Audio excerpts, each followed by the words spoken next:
नगर में एक सेठ अपने पुत्र को डांट रहा था और बेटे ने कोई गड़बड़ी कर दी तो सेठ उसको डांटते हुए कह रहा था, अरे तेरी जगह कोई और होता ना, तो कोई बुद्धिमान होता ना, तो वो मरे हुए चूहे से भी पैसा कमा लेता। इस प्रकार से डांट रहा था। तो एक बालक वहां से जा रहा था। उस बालक ने देखा हमारे नगर का सबसे धनवान सेठ अपने पुत्र को डांट रहा है और क्या कह रहा है कि तेरी जगह कोई बुद्धिमान होता तो मरे हुए चूहे से भी कमा लेता। इतना धनवान व्यक्ति इतनी बड़ी बात कह रहा है तो निश्चित ही मरे हुए चूहे से धन कमाया जा सकता है। और संभवतः उसको मार्ग में ही एक मरा हुआ चूहा मिल गया। उसने हाथ में कागज वागज लेके चूहे को पूंछ से उठा लिया और लेकर के चलने लगा। उसने ये नहीं सोचा कैसे पैसा कमाऊं, केवल एक सेठ जी को गुरु मान करके, उनकी वाणी को गुरु मान करके लेकर के चलने लगा। गुरु के वचन अटल कर मानो, साधु समागम कीजे, मन रे कृष्ण नाम कह लीजिए। श्री सूरदास जी महाराज कहते हैं गुरु के वचन अटल कर मानो। और गुरु कोई भी हो सकता है। गुरु शरीर को नहीं कहते, गुरु स्वरूप को नहीं कहते, गुरु किसी महात्मा को नहीं कहते, गुरु किसी गद्दी पर बैठने वाले को नहीं कहते। गुरु सदैव वाणी को कहते हैं। वाणी ही गुरु है, जिसकी लुभा जाए वही गुरु है। चूहा लेकर के वो बालक जाने लगा आगे। तभी आगे से एक और सेठ आ रहे थे, उनकी साथ में उनकी बेटी की गोद में एक बिल्ली लगी थी और बिल्ली बार बार खोंचा मार रही थी, उसको भूख लग रही थी। तो बेटी अपने पिता से कहती, पिताजी मेरी बिल्ली बहुत भूखी है, इसको कुछ खिलाओ। बोले बेटा कहाँ खिलाऊं, यहाँ तो कुछ है नहीं। तभी सामने से वो बालक चूहा लेके आ रहा था, मरा हुआ चूहा। सेठ जी ने जैसे देखा तो उस बालक को बुलाया, इधर आओ, ये लो 10 रुपए रखो। बोले किस लिए? बोले तुम्हारे हाथ में मरा चूहा, किसी काम के लिए ले जा रहे हो क्या? बोले कि नहीं, किसी काम से तो नहीं, लेकिन हाँ मेरे गुरु की आज्ञा है तो उसका पालन कर रहा हूं।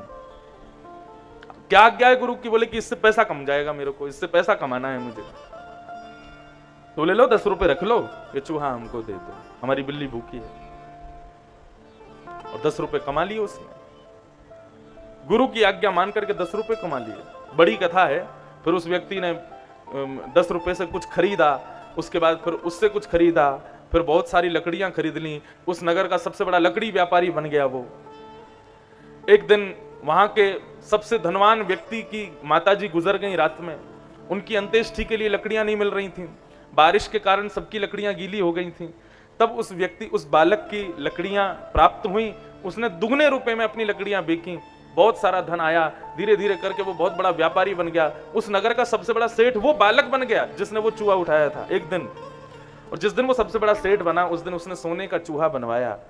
और सोने का चूहा बनवा के उन सेठ जी के घर पे गया जो अपने पुत्र को 20 साल पहले डांट रहे थे, जिनकी बात सुनकर के वो अपनी क्रिया पे चल गया था। सेठ जी के यहाँ जाकर के उनके चरणों में प्रणाम करके सोने का चूहा भेंट किया। सेठ जी बोले, ये भैया क्या लेके आए हो? बोले सोने का चूहा है, आप मेरे गुरुदेव हैं, आपको दक्षिणा देने आया हूं।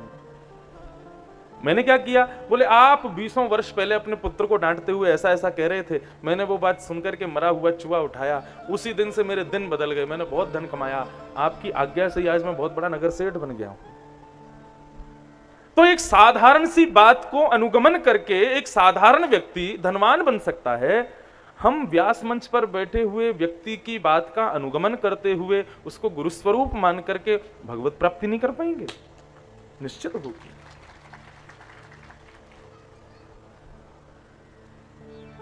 एक संत गुफा में बैठे थे, भजन कर रहे थे।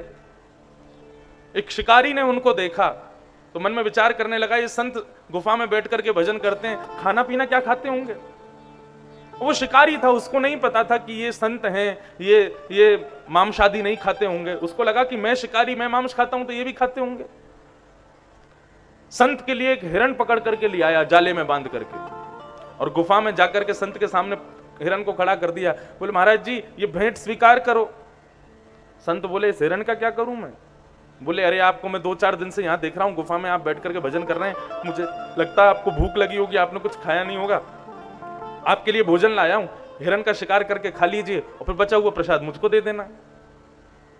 संत जोर से हंसने लगे, उसके सिर को सहलाने लगे। बोले बालक है तू अभी कुछ जानता नहीं है। अरे नहीं नहीं प्रभु, मेरी मां कहती थी संत मिले तो कुछ तो भेंट देनी चाहिए, तो आज का मेरा शिकार आपके लिए, ये हिरण आप स्वीकार करो, जीवित है अभी, आप कहिए मैं अभी पूरा इसको बना करके तैयार करता हूं। संत बोले ये वाला हिरण नहीं खाऊंगा मैं। बोले कौन सा हिरण खाओगे? बोले मेरे हिरण के कुछ गुण हैं, ऐसे गुण से युक्त हिरण जब मिलेगा तभी उसका शिकार करूंगा।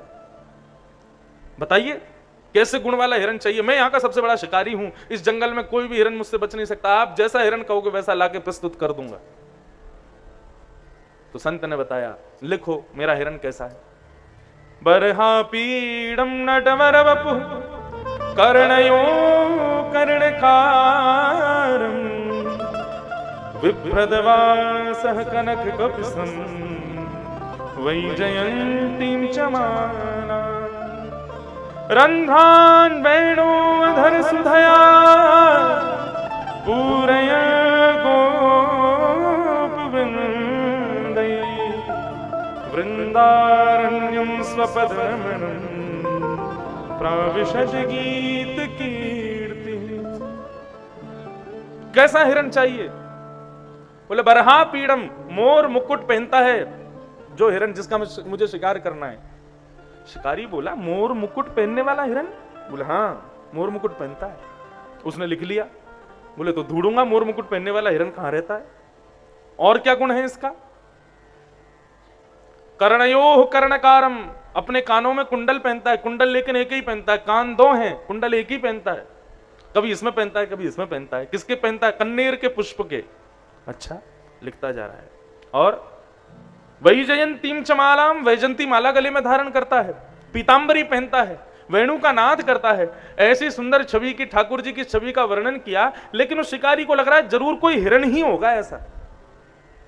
अपने घोड़े पर बैठा शिकारी और देखने लगा। बोले बंशी बजाने वाला, मोर मुकुट पहनने वाला, गले कानों में कुंडल पहनने वाला, पीतांबरी पहनने वाला, इतना सजधज के रहने वाला हिरण कितना स्वादिष्ट होगा। हमारे गुरुजी उसी की प्रतीक्षा में इतने दिन से भूखे बैठे हैं। आज मैं भी प्रण करता हूं जब तक ये हिरण मिलेगा नहीं तब तक मैं भी कुछ नहीं खाऊंगा। खोजने लगा, यत्र तत्र सर्वत्र, पहाड़ों पर खोजता है, नदी के किनारे खोजता है, विहंगम जंगल में जाकर के खोज रहा है, लेकिन उसको नहीं मिल रहे ठाकुर जी। सामने से साधारण हिरण निकल जाते हैं, लेकिन वो उसका गला सूख जा रहा है भूख के कारण, लेकिन उन हिरणों का शिकार नहीं कर रहा। 3 दिन 4 दिन बीत गए, आंखें गड्ढे में चली गईं, गला सूख गया, पेट बिल्कुल उसका मतलब मृत्यु के समीप पहुंच गया। एक वृक्ष पर सिर लगा करके बैठा था। बोले कि नहीं खाऊंगा किसी और को, उसी हिरण को खाऊंगा जो गुरुजी ने बताया। तभी सामने एक कुंज थी, उस कुंज के मध्य से बांकी अदा धारण करते हुए, मोर मुकुट पहने हुए, वंशी का नाद करते हुए, तिरछी चितवन से कटाक्ष करते हुए, अपनी बांकी अदा से टेढ़ी मेढ़ी चाल चलते हुए श्री राधा रमन लाल जी वहां प्रकट हो गए। उसको दिखने लगे सन्मुख। जैसे ही उसने स्वरूप देखा, मोर मुकुट पहना है, कान में एक कुंडल कन्नेर का पहना है, कभी इस कान में पहनते हैं, कभी इस कान में पहनते हैं, कभी इस कान में पहनते हैं, अपनी वंशी निकाल करके वेणु रव करते हैं, अपनी बांकी अदा से चलते हैं, वैजंती माला पहनी है, मधुर सुगंधी उनमें से प्रकट हो रही है।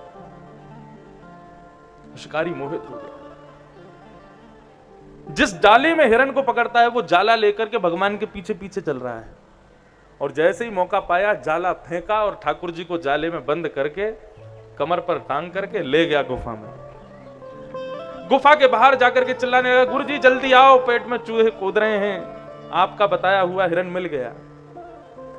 संत मन में विचार करने लगे, पता नहीं कहां से कौन सा हिरण लेके आ गया। अब बाहर आकर के देखा तो शिकारी के कंधे पर ठाकुर जी बैठे हैं, जाले में बंद होकर के वंशी बजा रहे हैं भीतर बैठ के। संत ने जैसे ही दर्शन किए, दर्शन करते ही उस शिकारी को प्रणाम किया। अरे छोड़ इनको, मुक्त कर जल्दी। बोले नहीं गुरुजी, पहले हिरण पकड़ के लाया, उसको भी आपने छुड़वा दिया, अब इसको नहीं छोड़ूंगा मैं। जल्दी से चूल्हा जलाओ, भूख लगी है बहुत जोर से। तब कहकर के ठाकुर जी को मुक्त करवाया और ठाकुर जी से कहा, ठाकुर जी इस पर कृपा करो। तब ठाकुर जी ने कृपा की, उसके हृदय में जो अज्ञान था वो अज्ञान दूर हुआ। लेकिन उन संत ने उस शिकारी को ही प्रणाम किया, ठाकुर जी को प्रणाम नहीं किया। बोले क्यों?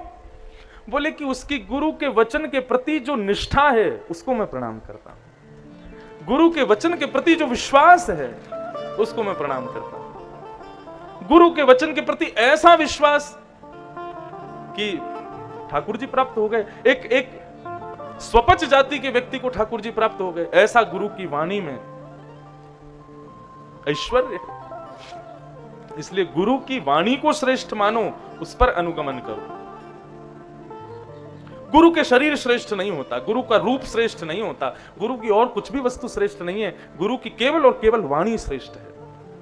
गुरु के ज्यादा समीप भी नहीं रहना चाहिए और गुरु से ज्यादा दूरी भी नहीं बनानी चाहिए, गुरु के सदैव मध्यस्थ में रहो। मृत्यु के बाद भगवान प्राप्त होंगे इस बात की गारंटी नहीं है, इसलिए भैया मृत्यु का इंतजार मत करो। जब तक जीवित हो तब तक ही ऐसे कृत्य करो, ऐसे कर्म करो, इतना भजन करो कि ठाकुर जी को आना पड़े तुम्हारे लिए, ठाकुर जी को प्रकट करो। ये भागवत की कथा मुक्ति के लिए नहीं है, जबकि लिखा है भागवत में मुक्ति दानेन गर्जति, श्रीमद् भागवत की वार्ता मुक्ति दान करती है, लेकिन हमको नहीं चाहिए मुक्ति, हमको भक्ति चाहिए। हमारे वृंदावन में कहते हैं ठाकुर जी की भक्ति लगने के बाद मुक्ति नौन सी खारी लागे। मुक्ति कैसी लगती है? बोले नमक जैसी खारी लगती है। स्वर्ग अपवर्ग लेकर करेंगे हम क्या, जान लो हमें, हम वृंदावन वासी हैं। हमको नहीं चाहिए मुक्ति, हमको ठाकुर जी की भक्ति चाहिए, जिससे कि हम जितने दिन जीवित हैं अपनी जीवित अवस्था में ही इतना भजन करें, इतनी भक्ति करें, इतना ठाकुर जी के लिए प्रेरित कर दें उनको कि वे प्रकट हों हमारे सामने। हम इसलिए भक्ति कर रहे हैं। ये तिलक इसलिए नहीं लगाते हैं कि इसको देख करके कोई रीझ जाए, ये चोटी इसलिए नहीं रखते हैं कि ये हमारी पहचान है, ये धोती इसलिए नहीं पहनते कि इससे कोई पहचान बन रही है या लोग पहचानेंगे महाराज जी हैं। ये सब इसलिए पहनते हैं क्योंकि ये ठाकुर जी से संबंध रखने वालों की निशानी है। कोई पूछता है कि आप धोती क्यों पहनते हो, आप तिलक क्यों लगाते हो, आप चोटी क्यों रखते हो? अरे हमारे हिंदू वैदिक सनातन धर्म में ब्याह हो जाने के बाद में, ब्याह से पहले कन्या कुछ भी पहने कोई आपत्ति नहीं, लेकिन ब्याह के बाद 2-3 चीजें अनिवार्य हैं। क्या क्या? मांग में सिंदूर भरना ही पड़ेगा, गले में मंगलसूत्र पहनना ही पड़ेगा, कुछ समय के लिए ही सही कई घरों में साड़ी तो पहननी ही पड़ेगी। क्यों? ये उसकी पहचान है कि वो सौभाग्यवती नारी है। हाथों में चूड़ियां पहननी पड़ेंगी, उसके रूप को देख के पता चल जाता है इसका ब्याह हो गया, ये सौभाग्यवती है। ठीक उसी प्रकार ये तिलक, ये चोटी, ये धोती, ये जो स्वरूप है ना, ये हमारी पहचान है कि हमारा ठाकुर जी से संबंध हो चुका है, ये हमारे सौभाग्य का दर्शन है। ये केवल इसलिए नहीं है कि हमको इससे मुक्ति चाहिए, इसलिए नहीं पहनते। ठाकुर जी के युगल किशोर जी के दर्शन करने वाले पैंट में बहुत जाते होंगे, लेकिन जैसी कोई धोती पहन करके तिलक लगा करके दर्शन करने जाता होगा तो युगल किशोर जी भी नेत्र खोल के देखते तो होंगे, कोई मेरा आया है, कोई अपना आया है। मुक्ति नहीं, भक्ति मांगो। भक्ति अति श्रेष्ठ है, भक्ति के मार्ग पर चलो। पिबन्तये भगवद्आत्मनस्सताम् कथामृतं श्रवणपुटेषु संवृतं पुनन्ति ते विषयविदूषिताशयम् व्रजन्ति तच्चरणसरोहान्तकम्।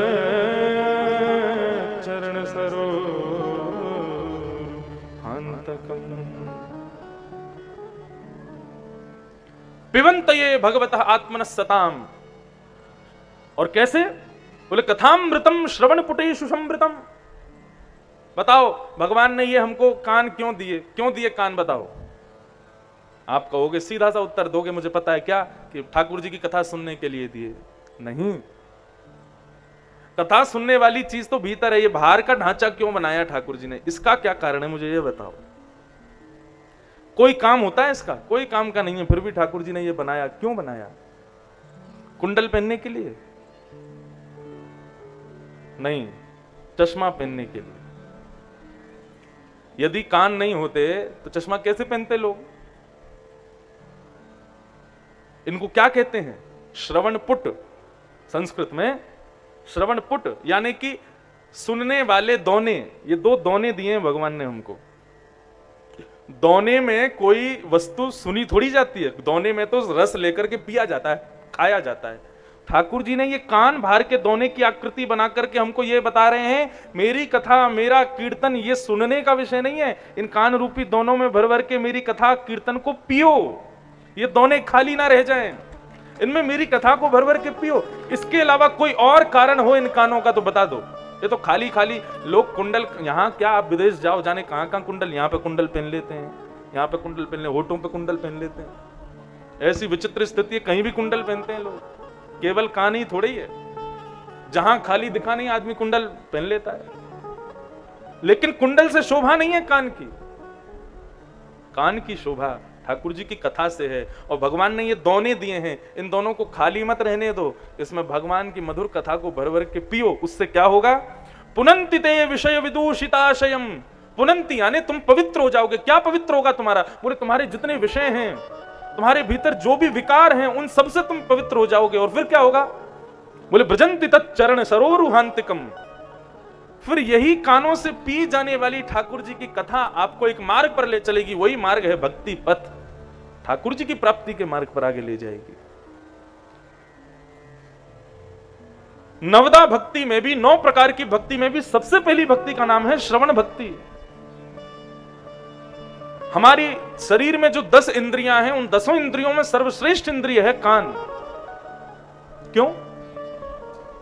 जितनी भी इंद्रियां हैं ये आदान भी करती हैं और प्रदान भी करती हैं, लेकिन कान ऐसी वस्तु है जो केवल आदान करती है, प्रदान कुछ नहीं करती। आंख दृश्य को लेते भी हैं, और व्यक्ति क्रोध में है, चिंता में है, रो रहा है, हंस रहा है, उसकी आंख ही बता देती हैं, उसकी आंखों से ही पता चल जाता है। आंखों से पहचान हो जाती है कि व्यक्ति चिंता में तो नहीं है, व्यक्ति ठीक तो है ना। डॉक्टर के पास भी जाते हैं तो वो भी आंख ऐसे करके देखता है कि हाँ ठीक तो है ना। उसके नेत्र की गंभीरता बता देती है कि उसका मन कितना चलायमान है, कितना चंचल है, या कितना स्तब्ध है। उसके नेत्र सबसे बड़ी पहचान होते हैं। तो नेत्र आदान प्रदान दोनों करते हैं, नासिका आदान प्रदान दोनों करती है, श्वास लेती भी है, छोड़ती भी है। जिह्वा आदान प्रदान, जिह्वा को एक दूसरा नाम और है जीव का।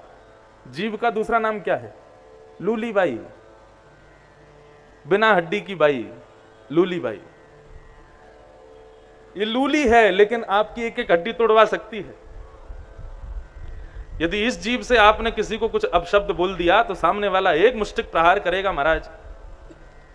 32 दांतों के बीच में रहती है, लेकिन दांतों को डरा करके रखती है। बोले यदि मुझे ज्यादा परेशान किया तो ऐसा बुलवाऊंगी कि सामने वाला एक चमाट मारेगा, तुम में से एक तो पधार ही जाएगा। ऐसी होती है लूली बाई।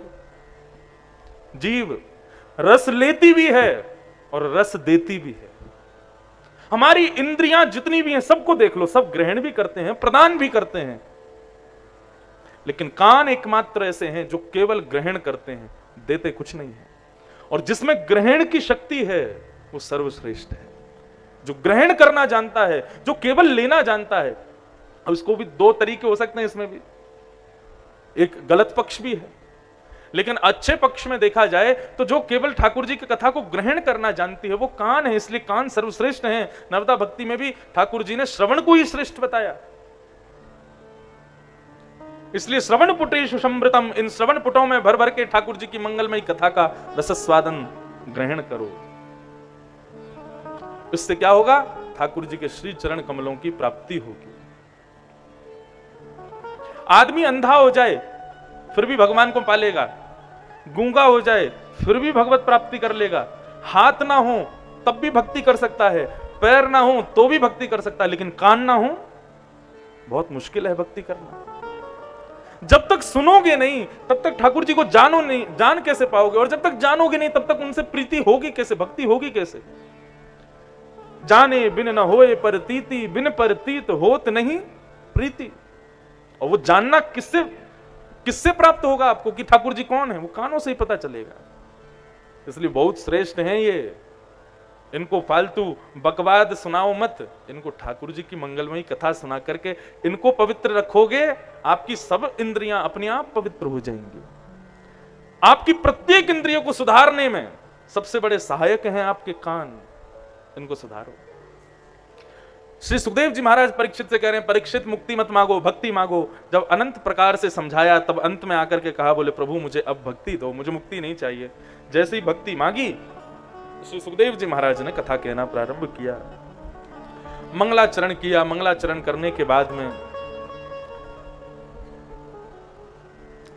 चतुश्लोकी भागवत भगवान ने किस प्रकार ब्रह्मा को प्रदान की, और ब्रह्मा जी ने वही चतुश्लोकी भागवत नारद जी को प्रदान की। किस भाव से प्रदान की? बोले त्वमेतद् विपुली कुरु, इसका विस्तारीकरण करो। पिता को और गुरु को चाहिए कि अपने पुत्र और अपने शिष्य को संपत्ति ना दे। पुत्र और शिष्य जब सत्पात्र बन जाए तब उसको संपत्ति प्रदान करे। पुत्र मोह में आकर के, शिष्य मोह में आकर के जो गुरु जो पिता अपने पुत्र या शिष्य को असद संपत्ति प्रदान करते हैं, गलत करते हैं। अपने पुत्र को पहले पात्र बनाइए, जब वो पात्र बन जाए तब उसको संपत्ति देना। और संपत्ति केवल धन को नहीं कहते, आपके सद्विचार, आपके सद स्वभाव, ये सब संपत्ति के स्वरूप हैं। ये सब पिता को अपने पुत्र को देने चाहिए। संपत्ति प्रदान करो। किस भाव से दो? त्वमे तद विपुली कुरु। जो बालक उस पिता की संपत्ति का विस्तार करे, ऐसे बालक को ही संपत्ति देनी चाहिए। जो पिता की संपत्ति को खा जाए, उसको और कम कर दे, उसको और नष्ट कर दे, उसको बर्बाद कर दे, ऐसे पुत्र को संपत्ति नहीं देनी चाहिए। ब्रह्मा जी ने चतुश्लोकी भागवत नारद जी को प्रदान की और नारद जी ने वही भागवत की कथा चतुश्लोकी भागवत वेदव्यास जी के यहां जाकर के उसके 18,000 श्लोक करवा करके उसका विस्तारीकरण करवाया। तृतीय स्कंद में दो भक्तों का मिलन होता है, उद्धव और विदुर। दोनों भक्त मिलकर के अपने अपने भाव को कहते हैं। उद्धव जी महाराज विदुर जी को बताते हैं कि भगवान अपनी लीला पूरी करके चले गए। तब श्री विदुर जी महाराज उद्धव जी से कहते हैं, भगवान ने जो जाते समय तुमको भागवत धर्म का उपदेश किया वो मुझे सुनाइए। बंधुओं, भगवान कृष्ण ने उद्धव को भागवत धर्म सुनाया। उद्धव कृष्ण संवाद श्रीमद् भागवत के 11 स्कंद में जो विद्यमान है, उस उद्धव कृष्ण संवाद की स्वच्छंद कथा 22 जून से 28 जून तक दास को उसकी सेवा प्राप्त हुई है। मतलब उसमें ऐसे यहां जैसे कथा सप्ताह की हो रही है ऐसे नहीं होगी। केवल भगवान कृष्ण और उद्धव का संवाद जो है भागवत में, केवल उसी पर चर्चा 7 दिन तक रहेगी, 22 जून से 28 जून तक। तो कहां होगी? श्री बद्रीनाथ धाम में। जिस भागवत धर्म के श्रवण के बाद उद्धव जी भगवान को प्रणाम करके भगवान की पादुका लेकर के बद्रीनाथ धाम गए, उसी संवाद की चर्चा वहां पर 7 दिनों तक रहेगी। और इस कथा में पूरे भारतवर्ष से पूरे विश्व भर के लोग पहुंच रहे हैं। आपके दमोह निवासियों में से भी जिसकी भी इच्छा हो वो उस कथा में जरूर चलें। राजपूत जी को तो हम ले जाएंगे, इनके परिवार को भी ले जाएंगे, और हमारे कमलेश जी को भी ले जाएंगे, उनके परिवार को भी ले जाएंगे। आप में से जिनको भी जाना हो उस कथा में 22 जून से 28 जून, वो राजपूत जी और कमलेश जी को पकड़ लेना और इनसे कहना हमको भी ले चलो। तो वहां सब आपको वहां पहुंचना है 21 तारीख की शाम तक, और 22 से लेकर के 28 तक फिर व्यवस्था सब हमारे भक्तिपथ सेवा ट्रस्ट के द्वारा वहां पर होगी। सबकी रहने खाने पीने की, उसका जो व्यय होगा वो इनको बता देंगे, वो आप जमा कर देना, वहां सबकी व्यवस्था होगी। और संभवतः कुछ संत वृंद भी हमारे साथ वृंदावन से और भारत के वहां 7 दिन विराजेंगे। और वहां की विशेषता ये रहेगी कि वहां कथा सुबह हुआ करेगी और शाम के सत्र में हमारे लाल जी के उत्सव हुआ करेंगे। श्री बद्रीनाथ धाम का दर्शन, कथा का श्रवण और लाल जी के उत्सव, ये मंगलमयी आनंद की वर्षा वहां पर 7 दिनों तक रहेगी। जिस किसी को भी चलना हो तो अभी तो हम हैं यहाँ पर, हमारे पंडित जी से संपर्क कर लें, नहीं तो कमलेश जी या हमारे गोविंद राजपूत जी को आप बता देना, ये आपकी सब व्यवस्था वहां करवाएंगे। तो भागवत धर्म का निरूपण पूछने लगे श्री विदुर जी महाराज। तब उद्धव जी ने कहा कि इसकी आज्ञा भगवान ने मुझको नहीं दी, मैत्रेय मुनि को दी है। आप हरिद्वार जाइए, मैत्रेय मुनि से जाकर के ये संवाद सुनिए। तब श्री विदुर जी महाराज मैत्रेय मुनि के आश्रम हरिद्वार पहुंचे और वहां जाकर के उन्होंने सुंदर भागवत धर्म का प्रवचन सुना। बहुत ध्यान से सुनिएगा, थोड़ा सा हम कह के आगे चलें। विदुर जी महाराज ने मैत्रेय मुनि से प्रश्न किया है, क्या? हे प्रभु, सुखाय कर्माणि करोति लोको न ते सुखं मान्यदुपारमम्बा विन्देत भूयस्तदैव दुःखं यदत्र युक्तं भगवान् वदेन्न। संसार में जितने भी व्यक्ति हैं वो कर्म क्यों कर रहे हैं? बताओ। संसार का प्रत्येक व्यक्ति कर्मशील क्यों है? कोई खाली तो नहीं बैठा रहता, और यदि कोई खाली बैठा भी होता है तो बाकी के लोग उसको टोकते रहते हैं, खाली बैठे कुछ करते नहीं हो। क्यों? इस संसार में कर्म करना जरूरी क्यों है? व्यस्त रहना जरूरी क्यों है? खाली बैठना जरूरी क्यों नहीं है? हम सबको कर्म में बंधना क्यों जरूरी है? कर्म करना जरूरी क्यों है? हमारी ऐसी मान्यता है, हम लोगों की ऐसी मान्यता है कि कर्म करने से हमको सुख की प्राप्ति होती है। सुख की प्राप्ति के लिए मानव कर्म करता है, लेकिन इतनी मेहनत करने के बाद भी, इतना कर्म करने के बाद भी सुख की प्राप्ति नहीं होती उसको। नते सुखम मान्यदुपारमंबा, उसको सुख नहीं मिलता। तो फिर मानव कर्म क्यों करता है? जब कर्म करने के बाद सुख मिलता ही नहीं है तो फिर हम कर्म करते क्यों हैं? भगवान कहते हैं सेयम भगवतो माया, ये मेरी माया है। तुम कर्म के बिना जी भी नहीं पाओगे, और कर्म करके वो पा भी नहीं पाओगे जिसके लिए कर्म कर रहे हो। ये मेरी माया है, इससे तुम बच नहीं सकते। हम सबका जीवन कैसा है? कुली के जैसा है। कंधे पर भार लेकर के कुली चलता है, जैसे ही कंधे पर ज्यादा भार लगने लगता है तो यहां से सामान उठा के दूसरी जगह रख लेता है, दूसरी जगह रख करके चलता है। जब यहां भार लगता है तो सिर पर रख लेता है, और जब सिर पर भार लगता है तो फिर से उसको कंधे पर रख लेता है। ऐसा ही हमारा जीवन है। हम एक दुख से अभी निकलते नहीं है कि दूसरा दुख सामने खड़ा हो जाता है, तैयार हो जाओ मैं आ रहा हूं। दूसरे दुख को सहन करने के लिए खुद को तैयार करते हैं, उसको सहन कर लेते हैं। वो दुख भी जब निकल जाता है तो तीसरा दुख आ जाता है। हमारा जीवन भी ऐसा ही है। इतने कर्म करने के बाद भी सुख क्यों नहीं मिलता? भगवान कहते हैं ये मेरी माया है। लेकिन भगवान गीता में कहते हैं कि मानव कर्म करता है सुख की प्राप्ति के लिए। यदि वो सुख की प्राप्ति के लिए कर्म ना करे, किस लिए कर्म करे? क्या प्राप्ति के लिए कर्म करे? कर्म फल त्याग। भगवान कह रहे हैं केवल कर्म करे, फल को सोचे ना, तो वो सुखी रहेगा। हम दुखी क्यों हो जाते हैं? सब माताएं इधर देखो, इधर देखो, यहां कथा सुनो, यहां चल रही है कथा, बहुत ध्यान से सुनो। भगवान कहते हैं कर्म के पीछे हमारा देह हो जाता है कि हमको सुख चाहिए। मैं ऐसा करूंगा तो ऐसा हो जाएगा, ऐसा करूंगा तो ऐसा हो जाएगा, ऐसा करूंगा तो ऐसा हो जाएगा। होता है कि नहीं? हम कर्म बाद में करते हैं, फल पहले सोच लेते हैं कि हमको ऐसा मिलेगा। और भगवान कहते हैं जब तुमको वैसा नहीं मिलता तो तुम दुखी हो जाते हो। कर्मण्येवाधिकारस्ते मां फलेषु कदाचन। भगवान कहते हैं फल पर तुम्हारा अधिकार नहीं है, केवल कर्म पर तुम्हारा अधिकार है। इसलिए केवल कर्म करो, फल की चिंता मत करो। फल क्या मिलेगा? खेल खेलो, जीतोगे हारोगे समय बताएगा, लेकिन खेल खेलो। ठीक उसी प्रकार संसार में आए हो, केवल कर्म करो, उसका फल मत सोचो पहले से। भगवान, हम चतुर हैं ना, तो भगवान चतुर शिरोमणि हैं।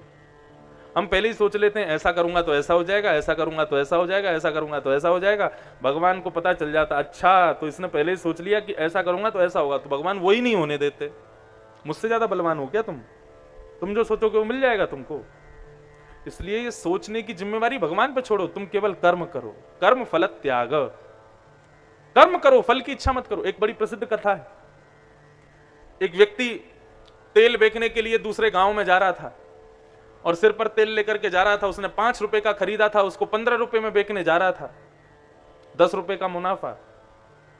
मन में सोचता जा रहा था आज 10 रुपए का ये 15 रुपए का बेचूंगा, कल फिर 2 पीपा तेल खरीदूंगा, उसमें मैं और पैसे 30 रुपए बचा लूंगा, फिर और पीपे खरीदूंगा और पैसे कमाऊंगा। एक दिन करते करते करते करते एक नगर में अपनी फैक्ट्री बना लूंगा। फिर आज जैसे मैं किसी के यहाँ काम करता हूं ऐसे ही अपने यहाँ 10 आदमी काम पे रख लूंगा, फिर 20 कर दूंगा, फिर 50 कर लूंगा, फिर 100 कर लूंगा। अभी एक ही पीपा लेके जा रहा है और मन में क्या सोच रहा है कि एक दिन मैं भी व्यापारी बनूंगा, मेरे यहाँ 100 आदमी काम करेंगे, बहुत धन कमा करके एक महल जैसा घर बनाऊंगा। जब इतना धनवान बन जाऊंगा तो सुंदर सी कन्या से ब्याह कर लूंगा। ब्याह करके मेरे 1 2 3 4 5 6 7 बालक होंगे।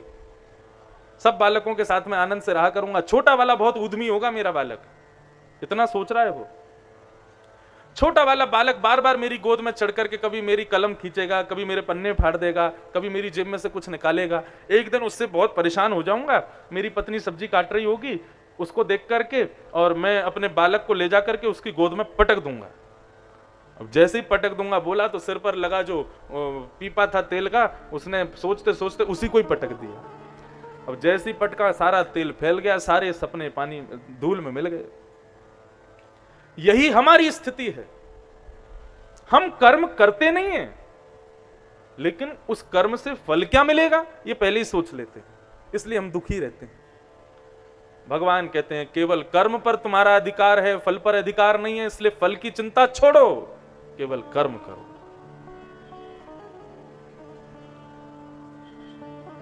इस प्रकार से विदुर मैत्रेय संवाद चल रहा है। विदुर जी महाराज ने सृष्टि का वर्णन पूछा, तब विदुर जी महाराज के पूछने पर उद्भिद, अंडज, स्वेदज, जरायुज आदि सृष्टि का वर्णन किया। ब्रह्मा जी ने सबसे पहले मानव के रूप में सनक, सनंदन, सनातन, सनत कुमार इनका निर्माण किया। इन चारों को बना करके ब्रह्मा जी ने पूछा मैंने तुमको क्यों बनाया? बोले भजन करने के लिए बनाया। बोले बेटा केवल भजन नहीं, कर्म भी करना है। लेकिन सनत कुमार भजन के लिए चले गए, बोले हमसे कर्म नहीं होगा। तब ब्रह्मा जी ने 10 पुत्र और बनाए, उनमें सबसे छोटे नारद जी। नारद जी से पूछा बेटा मैंने तुमको क्यों बनाया? बोले कि आपने हमको कर्म करने के लिए, भजन करने के लिए बनाया। ब्रह्मा जी फिर नाराज हो गए। तो अब की बार जैसे ही नाराज हुए तो ललाट का भेदन करके ब्रह्मा जी के ललाट से भगवान शिव प्रकट हो गए। शिव जैसे प्रकट हुए, रुदन करने लगे, तो ब्रह्मा जी ने उनको शांत किया और कहा बेटा मैंने तुमको क्यों बनाया? शंकर जी बोले पिताजी आपने भगवत स्मरण, भगवत भजन करने के लिए हमको बनाया। बोले नहीं, कर्म करने के लिए बनाया, कर्म करो। शंकर जी बोले अब पिताजी की आज्ञा का पालन नहीं करूंगा तो अनिष्ट बालक माना जाऊंगा, इसलिए पिताजी कह रहे हैं तो कर्म करता हूं। क्या कर्म करना है पिताजी? बोले मैं सृष्टि का रचेता हूं, अब तुम भी सृष्टि रचो, चलो पिता की सृष्टि में हाथ बढ़ाओ। शंकर जी बोले क्या करना है? बोले मानव बनाओ। शंकर जी पृथ्वी पर आए और महाराज कैसे मानव बनाए? यस्यास्ते ड्राट ड्राट डुट डुट मम लम टम टम टम टम टम डम शम डुडम शम डुई डुई चकितम भूपके भूपनालम तैलम तैलम तु तैलम खुकु खुकु खुकु ख्वांग खुखांग ख्वांग खुखांग ख्वांग ध्यायन्ते नित्य ध्यानते वसति च सकलम पातुनो चंद्रचूड़ा। खुकु खुकु खुकु खुकु करने वाले मानव बना दिए। टम टम टम टम टम जब चलते हैं तो ऐसी आवाज होती है, ऐसे पिशाच बना दिए। डांकनी, सांकनी, भूत, पिशाच, प्रेत इन सबको बना दिया शंकर जी ने। कोई मुखहीन, किसी के सर ही नहीं है, बिना सर का आदमी बना दिया। और विपुल मुख का हूं, किसी के बहुत सारे मुंह बना दिए। ऐसी सृष्टि बनाने लगे शंकर जी और बड़े मनी मन प्रसन्न हो रहे हैं कि वाह पिताजी तो 2 आंख, 2 कान, 1 मुंह, 2 हाथ, 2 पैर वाले आदमी बनाते, मैंने देखो कैसे आदमी बनाए। किसी के सर ही नहीं है, किसी के कितने सारे सर, किसी के। तभी अपने बाम अंग से शत्रुपा और दाहिने अंग से स्वयंभू मनु इनकी रचना की। स्वयंभू मनु शत्रुपा की रचना की। दोनों को ब्रह्मा जी ने आज्ञा की जाओ पृथ्वी पर जाकर के सृष्टि करो। यदि कोई व्यक्ति अपना गोत्र भूल जाए, स्वयंभू मनु और शत्रुपा का स्मरण कर ले तो उसका गोत्र पूर्ण माना जाता है, क्योंकि आदि पुरुष हैं, प्रथम पुरुष हैं पृथ्वी के। स्वयंभू मनु शत्रुपा पृथ्वी पर आने लगे तो हिरण्याक्ष नाम का एक दैत्य पृथ्वी को लेकर के रसातल में चला गया। ब्रह्मा जी की नासिका से भगवान बराह प्रकट हुए। बोलो बराह भगवान की। जितम जितम ते जित यज्ञ भावना त्रयीम त्वनुम स्वाम परिधुन्वते नमः यद्रोम गर्तेषु निलिल वृद्धर तस्मै नमः कारण सुकरायते। भगवान सुकर बनकर के प्रकट हुए। कौन? बराह। और जाकर के पृथ्वी का संरक्षण किया, पृथ्वी को यथावत स्थान पर स्थापित किया, हिरण्याक्ष का वध किया। तभी से हिरण्यकश्यप बदले लेने की भावना में बैठा है। स्वयंभू मनु शत्रुपा की 3 बेटी हुई, आकुति, देवहूति, प्रसूति। 2 बेटा हुए, प्रियव्रत, उत्तानपाद। देवहूति जी का विवाह कर्दम ऋषि के साथ में हुआ। आज की कथा इतनी है, यदि हम कहते रहें तो रात में 12 बजे ही ठाकुर जी का जन्म होगा। मंजूर हो तो बताओ, रात में 12 बजे करें ठाकुर जी का जन्म? सबकी मंजूरी नहीं है, बेचारे कई भूखे प्यासे बिलबिला जाएंगे। अरे आप सबके छोड़ो, बेचारे हमारे सबरे ब्राह्मण देवता बेचारे, इन सबको भूख लग जाएगी, कहां जाएंगे? हैं? भूखे भजन ना होए गोपाला, ले लो अपनी कंठी माला। इसलिए हम थोड़ा संक्षेप में ही चलते हैं, लेकिन इतने सुंदर प्रसंग हैं, इनको आगामी 2-3 दिन की कथा में कहेंगे। देवहूति माता का ब्याह कर्दम ऋषि के साथ में हुआ और कर्दम ऋषि देवहूति के यहां भगवान कपिल बनकर के पधारे। कपिल भगवान का प्रादुर्भाव हुआ। बोलो कपिल भगवान की। सांख्य शास्त्र का निरूपण किया भगवान कपिल ने। देवहूति मां को पता चला कि मेरे पुत्र के रूप में साक्षात भगवान है, तो अपने ही पुत्र से प्रश्न किया भगवान मान करके। उनको प्रणाम करके वंदन करके देवहूति माता उनसे प्रश्न कर रही हैं। क्या प्रश्न कर रही हैं? सुनने योग्य कथा है। इसी को कपिल देवहूति संवाद कहते हैं। देवहूति माता प्रश्न कर रही हैं, निर्वेणा निर्वेणा नितरां भूमन् असत् इंद्रियतर्षणा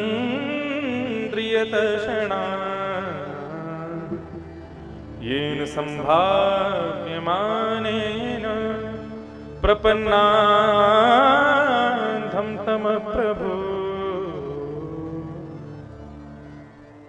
देवहूति माता ने प्रश्न किया, हे भगवान कपिल, मैं अपनी असद इंद्रियों की इच्छाओं को पूर्ण करते करते हार चुकी हूं, लेकिन मेरी इंद्रियों की इच्छाएं पूर्ण नहीं हो रही हैं। कृपा करके मेरे इस मन के संशय को दूर कीजिए और मैं कैसे अपनी इंद्रियों की इच्छाएं पूर्ण करूं, मुझे बताइए। भगवान कहते हैं, मैया इंद्रियों को असद मत कहिए। ये आंख, नाक, जीव, कान, त्वचा, हाथ, पैर, गुप्त इंद्रिय, ये 10 इंद्रियां, इनको असद मत कहो। ये असद नहीं है। ये तो मैंने कृपा करके आपको प्रदान किए, समस्त मानवों को प्रदान किए हैं। यदि आंख ना हो तो मेरा दर्शन नहीं हो पाएगा, कान ना हो तो मेरी कथा नहीं सुन पाओगी, जीव ना हो तो मेरे प्रसाद को ग्रहण नहीं कर पाओगी, पैर ना हो तो मेरी प्रदक्षिणा नहीं कर पाओगी।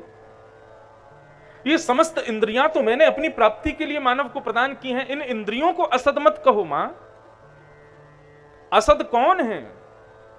बिगड़ी हुई इंद्रियां नहीं है, बिगड़ा हुआ हमारा मन है, चित्त है।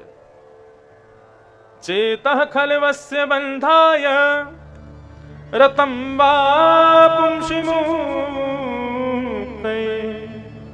गुणेषु सततं बंधाय रतं वा पुंसि मुक्ते।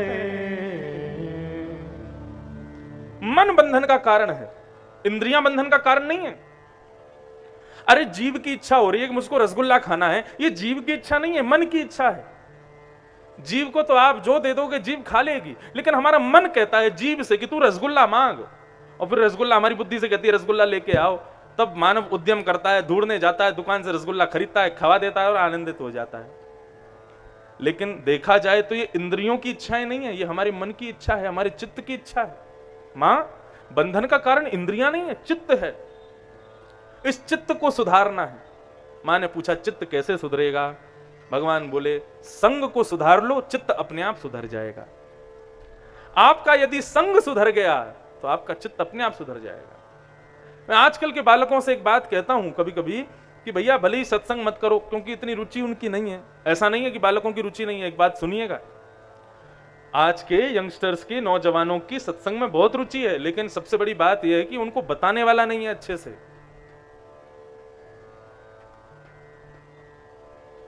ठाकुर जी की पूजा में अक्षत हाथ में लेकर के इन्हीं को पंचरत्न मान करके ठाकुर जी पर चढ़ाओ। अब बालक प्रश्न कर ले पंचरत्न क्यों है, ये तो चावल हैं, इनको क्यों चढ़ाऊं मैं? तो फिर उनको प्रत्युत्तर देने वाला होना चाहिए कि क्यों है। शंकर जी पर दूध चढ़ाएं तो क्यों चढ़ाएं, उसका प्रत्युत्तर मिलना चाहिए उनको। हम ऐसा करें तो क्यों करें, ये करें तो क्यों करें। उनके हृदय में जिज्ञासा है, लेकिन उस जिज्ञासा के समाधान करने वाला कोई नहीं है, इसलिए बालक नास्तिक हो जाते हैं। नहीं तो आज के युग के नौजवान यदि भगवान की भक्ति करते हैं तो वो बूढ़ों से ज्यादा अच्छी भक्ति करते हैं। कितने नौजवान जुड़ रहे हैं हमारे भक्ति पथ से, कैसी कैसी भक्ति के अनुयायी जुड़े हुए हैं। उनकी भक्ति सुन करके, उनकी भक्ति देख करके महाराज नतमस्तक होने का मन करता है। एक हमारे बड़े प्रेमी हैं, कथा सुनकर के उन्होंने एक नियम बनाया। कैसा नियम? हम कहते हैं ना हर समय ठाकुर जी का स्मरण करो, तो उन्होंने कैसा नियम बनाया? 24 घंटे का अलार्म लगा लिया अपने फोन में। 24 घंटे का अलार्म मतलब हर घंटे में जैसे 1:15 होंगे सोई उनका अलार्म बज जाता है, 2:15 होते दूसरा अलार्म बज जाता है। हर घंटे में 2 मिनट के लिए उनका अलार्म बजता है। और अलार्म में क्या बजता है? राम राम राम राम राम राम राम राम राम। और जब वो 1 मिनट के लिए अलार्म बजता है, वो दुनिया के किसी भी काम में हो, सब काम छोड़ देते हैं और नेत्र बंद करके भगवत स्मरण करते हैं। जब उन्होंने मुझे आकर के बताया तो कहने का अभिप्राय उनका ऐसा था कि वे 24 घंटे भगवान को याद करते हैं। अब उनकी स्थिति ऐसी हो गई है कि रात में जब वो सोते हैं 11-12 बजे भी जब उनका अलार्म बजता है तो 11 बजे नींद में भी उनके मुख से राम राम राम राम राम ठाकुर जी का स्मरण होता है। 24 घंटे भगवत स्मरण करते हैं। कैसे कैसे अनुयायी हैं आज के युग में ऐसे भक्त। यदि आज के युवकों को भक्ति का पथ श्रेष्ठता से बताया जाए तो वो ऐसी भक्ति करेंगे कि कोई ना कर पावे।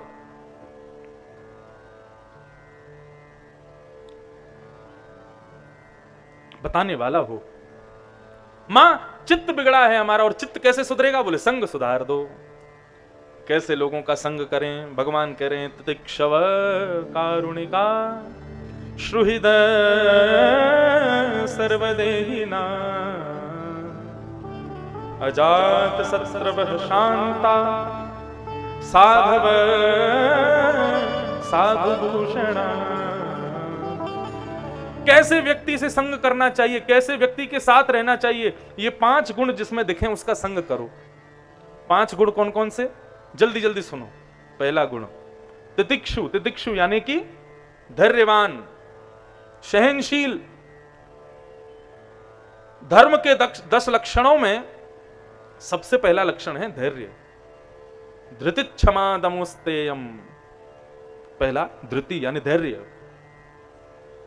धैर्यवान व्यक्ति का संग करो।